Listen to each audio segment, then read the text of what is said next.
Suzanne, je me souviens d'être allée pour la toute première fois au guichet de ma caisse. Sincèrement, c'était tout un choc. Oui, ça devait être dans les années 90. L'arrivée d'Internet, écoute, beaucoup de chemin parcouru depuis ce temps-là. Absolument. Écoute, toi et moi, on se retrouve aujourd'hui pour parler de crypto-monnaie. Oui, exactement. Mais j'aimerais d'abord, Annie, qu'on fasse un bref historique de l'argent sous toutes ses formes.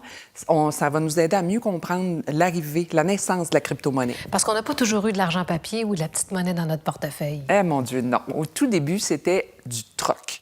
Alors, on échangeait des biens et services contre, entre autres, au début, des aliments qui se conservent bien, comme le blé. Ensuite, il y a eu les coquillages, les plumes rares. Au Canada, en Europe, c'était les peaux de castor, les peaux d'orignaux. Et savais-tu que les cartes à jouer faisaient office de monnaie? Et après ça, est-ce qu'viennent les métaux précieux?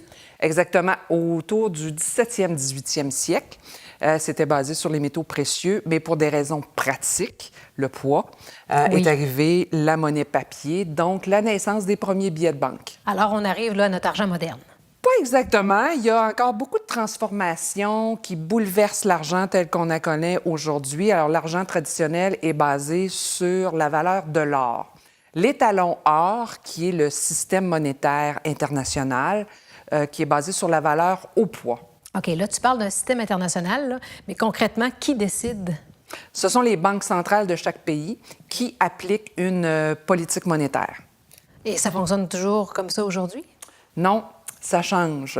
Les États-Unis, qui ont une crise économique assez importante... Avec la guerre. À la guerre du Vietnam, le programme spatial, leur réserve d'or baisse considérablement au détriment de certains pays d'Europe. Alors, en 1971, le président Nixon décide d'abandonner l'étalon or. Donc, l'argent qu'on utilise aujourd'hui fonctionne vraiment, a subi des transformations selon les événements de l'histoire. Absolument, absolument. Et la monnaie papier, on utilise encore la monnaie papier aujourd'hui, mais ce n'est plus basé sur l'étalon or. Okay. Et c'est un système qui va fonctionner tant que les gens auront confiance. Et la crypto-monnaie là-dedans? Elle arrive en 2009. C'est là, c'est tout récent, c'est là. Et derrière ça, est-ce qu'on retrouve les banques aussi et les gouvernements? Non, pas du tout.